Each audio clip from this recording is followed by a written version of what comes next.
What kind of cars did you like when you were little? What kind of cars I like when I was little?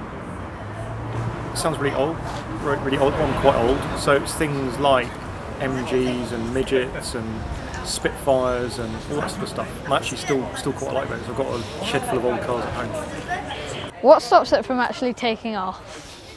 What stops it from taking off? So on the car, the shape we've had to do has been really tricky, and it's taken us like 3 years to find a shape that will actually hold itself on the ground. Although it's got those little winglets on the side, they don't actually need to be there to hold it on the ground. They're just for trimming it. So it's the shape of the whole car is what sorts it out. How much did it cost? So the whole project, from when we started 7 years ago to when we finished running in a couple of years in South Africa, is probably going to cost around about £40 million.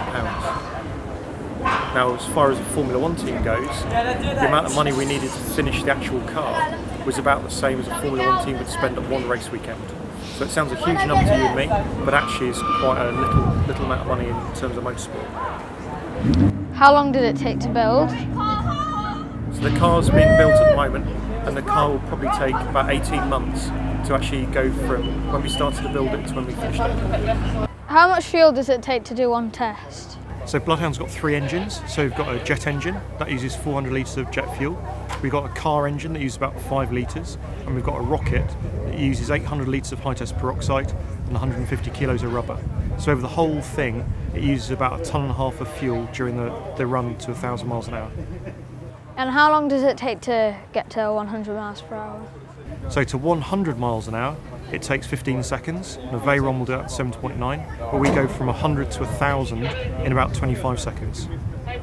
Can you listen to music while you drive? I don't know, I think Andy says he's going to be in like the world's noisiest cockpit, because right above his head we've got the shockwave that's going to the intake, so it's going to be a really noisy, uncomfortable place to be, but he's only actually in there for about 2 minutes at a time. And what if something goes wrong? Fingers crossed nothing will go wrong. However, all this work we've been doing on the car over the last few years has been to make sure it's the safest possible place for Andy to be in. And we're always, the way we run the car is we're increasing the speeds gradually, and we're just always looking at what's happening next to make sure we're always safe.